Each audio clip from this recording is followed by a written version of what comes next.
الحمد لله رب العالمين وبه نستعين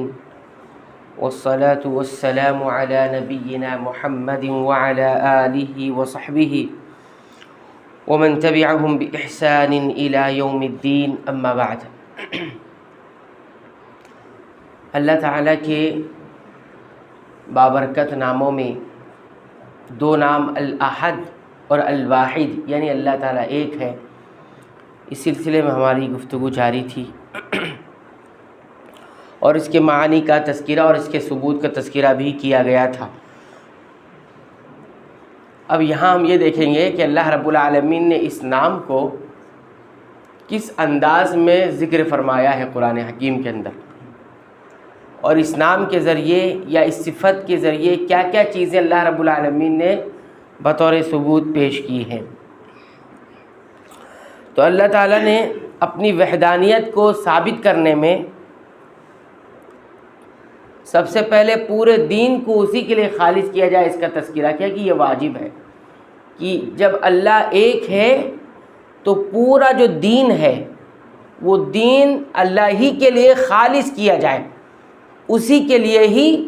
بالکل خالص رکھا جائے۔ یہ اللہ تعالیٰ نے ثابت کیا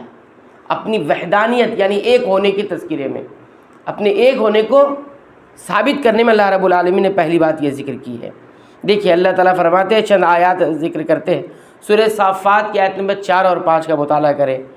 اللہ تعالیٰ فرماتے ہیں وَإِلَٰهُكُمْ إِلَٰهٌ وَاحِدٌ، تمہارا معبود الہ واحد ایک ہی معبود ہے،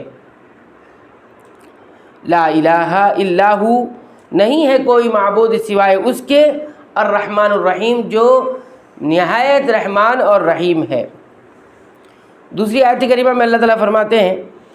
قل، اے نبی کہہ دیجئے، انما انا منذر، میں بلا شبہ آگاہ کر دینے والا ہوں، ڈرانے والا ہوں،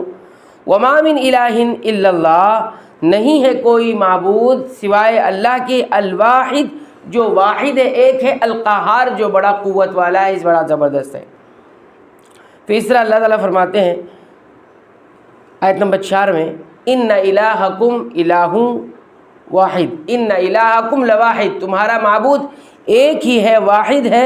رب السماوات کون ہے؟ وہ آسمانوں کا رب ہے، والارض زمین کا رب ہے، وما بینہما اور آسمانوں اور زمین کے درمیان جو کچھ بھی ہے اس کا رب ہے، ورب المشارق اور سمتوں کا رب، مشرق کا بھی رب ہے۔ اس کے بعد اللہ تعالیٰ فرماتے ہیں اتنی ساری الوہیت کا ذکر کرنے کے بعد یعنی اپنی وحدانیت کا ذکر کرنے کے بعد اللہ تعالیٰ فرماتے ہیں قل، اے نبی کہہ دیجئے، انما یوحی الیہ، بلا شبہ میری جانب وحی کی گئی ہے، میری جانب یہ پیغام بھیجا گیا ہے، انما الہکم کہ انسانوں تمہارا الہ واحد ایک ہی معبود ہو، فہل انتم مسلمون، تو کیا تم پھر جھکنے والے ہو، اس کو ماننے والے ہو، تسلیم کرنے والے ہو۔ اس لیے پھر اللہ تعالیٰ نے یہ بھی فرمایا سورہ فصلت کے اندر قل، اے نبی آپ کہہ دیجئے، انما انا بشر، بلا شبہ میں ایک انسان ہوں، مثلکم تمہاری طرح، یوحی الیہ، فرق یہ ہے تم میں اور مجھ میں کہ میری جانب وحی کی جاتی ہے، الیہ میری جانب، کس بات کی؟ انما الہکم کہ تمہارا معبود الہ واحد ایک ہی معبود ہے، فاستقیموا الیہ، لہذا اسی کی طرف پورے دین کو خالص کرو، اسی کی طرف استقامت اختیار کرو، واستغفروہ، اسی سے مغفرت بھی طلب کرو، وویل للمشرکین، اور شرک کرنے والوں کے لیے کتنی تباہی اور بربادی ہے۔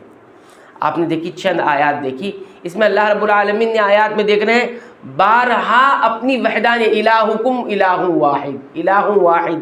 کئی ایک مرتبہ تذکرہ کیا کہ تمہارا معبود ایک ہی ہے، کئی ایک نہیں ہے۔ پھر اس کو ذکر کرنے کے بعد اللہ رب العالمین کیا کہتے ہیں؟ فاستقیموا الیہ، جب معبود ایک ہے تو پورا کا پورا دین اسی کے لیے خالص کر دیا جائے۔ ادھر ادھر اگر گئے، ذہن و دماغ ادھر ادھر گیا، کسی اور ہستی کی طرف گیا، کسی اور شخصیت اور ہستی کی طرف ہماری عبادت کا پہلو گیا، تو پھر آگے اللہ تعالیٰ نے فرمایا ویل للمشرکین، ایسے شرک کرنے والوں کے لیے پھر ویل ہوگا۔ تو یہ اساس ہے، بنیاد ہے، یہ اساس ہے اور بنیاد ہے، یہی بیس ہے جس کی بنیاد پر ہماری ساری عبادتیں انجام پا سکتی ہیں۔ اور اگر یہ بنیاد ہی برابر نہ رہی تو ہماری ساری عبادتوں کی جو عمارت ہے وہ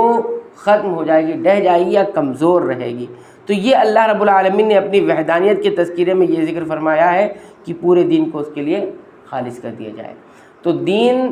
اللہ کے لیے خالص وہی کرتا ہے جو اللہ کو احد اور واحد تسلیم کرتا ہے، لیکن اللہ کو اس نے بانٹ رکھا ہے، تقسیم کر رکھا ہے کئی ہستیوں میں، تو وہ پورے دین میں خالص بھی